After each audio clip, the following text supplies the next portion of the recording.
High বন্ধুরা, এই দেখো একদম টাটকা মোরলা মাছ নিয়েছি। এবার মাছগুলোকে আমি কেটে নেব। আর মোরলা মাছ কিন্তু খুবই সোজা কাটা, জাস্ট এই মাথাটা আর লেজটা একটুখানি কাটতে হয়। এটা আমি কেটে ধুয়ে তারপর তোমাদেরকে দেখাচ্ছি। মাছটা আমি কেটে ভালো করে ধুয়ে নিয়েছি। আর এই মাছটা কাটা খুবই সোজা, কিন্তু ঝুড়ির মধ্যে ফেলে এটাকে ভালো করে ঘষে ঘষে ধুতে হবে। মাছটা আমি পরিষ্কার করে ধুয়ে নিয়েছি। এখানে আমি বেটে নিয়েছি কালো আর হলুদ সর্ষে, আর নিয়ে নিয়েছি হলুদ গুঁড়ো আর কাঁচা লঙ্কা। এই তিনটে জিনিস আমি বেটে দিয়ে দিয়েছি, কিন্তু গ্যাস চালু নেই।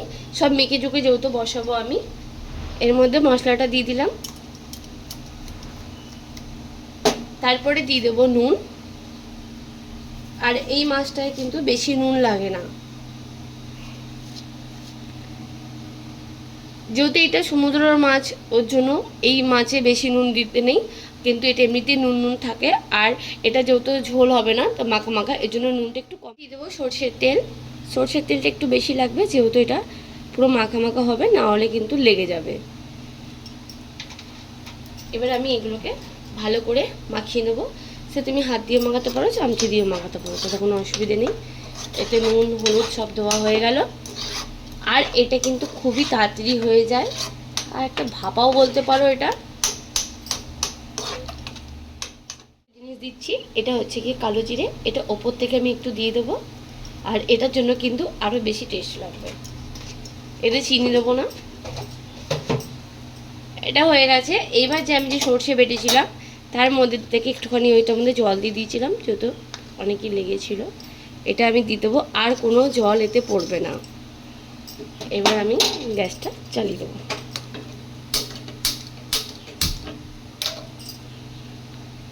পুরো সব কিছু মিশিয়ে দিলাম, দেখে নিয়েছো। এবার আমি এটা বেশিক্ষণ লাগবে না, 5 থেকে 7 মিনিটের মতো লাগবে। আমি এটাকে আবার ঢেকে দেবো। ঢেকে দিয়ে এর আঁচটা কমিয়ে দেবো।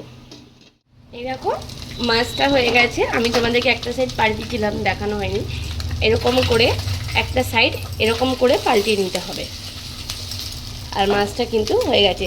একটা সাইডের মশলা কিন্তু হালকা হালকা লাল হয়ে যেতে হবে, এরকম দেখো লাল হয়ে গেছে, ডিপ লাল। আর একটা সাইডের হালকা লাল।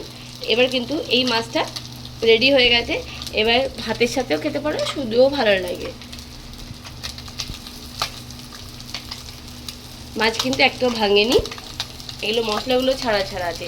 আর মাছটা সবসময় চেষ্টা করবে এরকমভাবে একটা সাইড করে নিয়ে এরকমভাবে পাল্টি মারার, কেন খুলতি দিয়ে পাল্টি মারতে গেলে মাছগুলো ভেঙে যাবে। তো আমার এই মাছ ভাপাটা রেডি হয়ে গেছে। যত পারবে এটাকে খুন্তিটা কম লাগাবে, তাহলে কি হবে, এরকমই ঝুড়ো ঝুড়ো হবে। আর আমি আগেই বলেছি এটা একটু তেলটা বেশি লাগে, আর এই ননস্টিকের কড়াইতে আরও বেশি ভালো হয়, তাহলে লেগে যায় না। তাহলে আজকের ভাপাটা কেমন লাগলো? ঝুরঝুরে ভাপা।